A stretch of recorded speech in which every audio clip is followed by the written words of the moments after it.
وہ یہ کہتے ہیں، سوال یہ تھا، یہ بھی لائیو کویسچن آیا ہے، اس کو کلیریفیکیشن کے لیے انہوں نے پوچھا کہ اگر کسی نان مسلم نے جانور میں نقص کر دیا تو اس کی قربانی کی جا سکتی ہے؟ بات یہ ہے کہ جو نان مسلمز ہیں نا، ان میں ظاہری بات ہے وہ لوگ ہیں جو بڑے اچھا، یہ جو آپ کا سوال ہے نا، ہمارا مسئلہ یہ اس وقت دنیا میں کہ کچھ لوگ نا ویگن جو کمیونٹی ہے نا، وہ اتنے اب اگریسو ہو چکے ہیں کہ وہ ایک ریلیجن کی طرح نا، اس میں صرف ہندو لوگ نہیں ہیں نان ویج والے، نان ہندو بھی ویسٹرن کنٹریز میں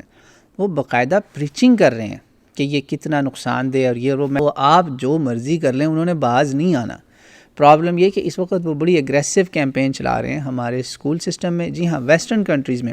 ہمارے اسکول سسٹم میں، ایون ہماری جنرل پبلک میں اتنی زیادہ، ایون یو ایس میں، ویسٹرن کنٹریز میں اینٹائی میٹ اتنی کیمپین چل رہی ہے کہ آپ کی سوچ ہے۔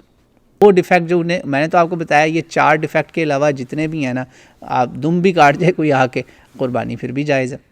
تو آپ کر لیں قربانی۔ بہرحال میں یہی سمجھتا ہوں کہ قربانی کے وقت، ذبح کرتے وقت آپ نے یہی دیکھنا ہے کہ وہ اندھا کانا نہ ہو،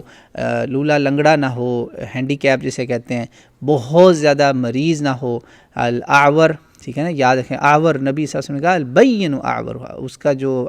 کھانا پن ہے بین ہو، واضح ہو، اس کی ایک ٹانگ ٹوٹی ہوئی ہے، معذور ہے، وہ بین ہو،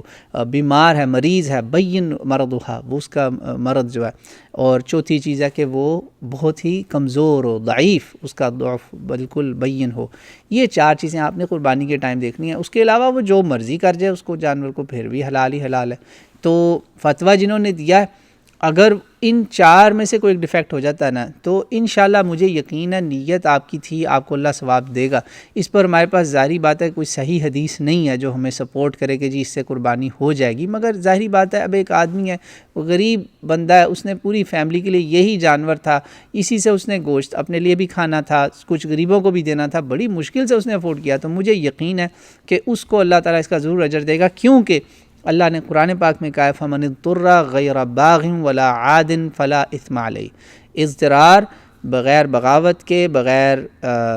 اس میں نہ اللہ کی نافرمانی کے، بغیر گناہ کی نیت کے، ان ایسا اضطرار، ایسی مجبوری، مصیبت جو کوئی آپ پہ آ جائے پریشانی میں، تو اس پہ کوئی گناہ ہے ہی نہیں، انشاءاللہ امید اللہ قبول کرے گا، تو کر لیں قربانی۔ یہ نہ چھوڑیں کہ نہیں اب یہ جانور ذبح نہیں ہوگا، ذبح تو آپ نے اس کو کرنا ہی کرنا ہے، حلال تو ہوگا، بسم اللہ اللہ اکبر اللہم منکا ولکا کہہ کے آپ کریں قربانی قبلہ رخ ہو کے، اور کھائیں بھی، دوسروں کو بھی کھلائیں، خوشی سے کھائیں، کہ کوئی بات نہیں، یہ تو آزمائش تھی، امتحان تھا۔ تو آپ یہ دیکھیں کہ یہ لوگ کفار مکہ سے بھی آگے نکل گئے،